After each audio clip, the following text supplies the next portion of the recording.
Assalamu alaikum warahmatullahi wabarakatuh, ndugu zangu Waislamu, ndugu zangu katika iman. Langu jina naitwa Mahir Saidi Mahir Al-Farsi. Kwanza awali hatuna budi kumshukuru Allah subhanahu wa ta'ala na kumtakia ziada za heri mtume wetu kipenzi chetu Muhammadin sallallahu alayhi wasallam.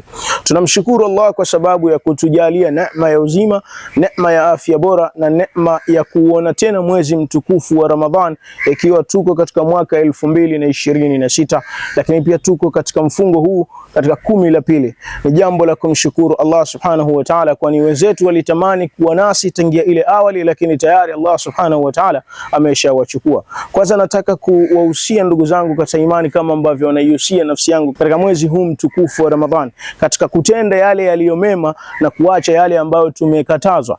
Lakini pia mwezi mtukufu huu wa Ramadhan ndio mwezi ambao Allah subhanahu wa ta'ala aliiteremsha Qur'ani kumfikia mtume Muhammadin sallallahu alayhi wasallam. Kwa hivyo katika miongoni mwa mambo mema ambayo tunapaswa kuyafanya basi ni kuisoma Qur'ani kwa bidii, kuisoma Qur'ani kwa uhodari wa hali ya juu, kwani hadithi ya mtume Muhammad sallallahu alayhi wanasema almahiru bil Qur'an, yule ambaye ni hodari katika kuisoma Qur'an, ma'as safaratil kiramil barara, ataongozana pamoja na malaika wema na watukufu. Tuishikilie neema hii ya Allah subhanahu wa ta'ala, ikiwa ni bahati kuona tena katika mwezi huu mtukufu wa Ramadhan. Tuisome sana Qur'an, lakini pia tufanye yale yaliyo mema na tuache yale ambayo Allah subhanahu wa ta'ala ametukataza. Niambie tu kwamba tuendelee kuyafanya mema.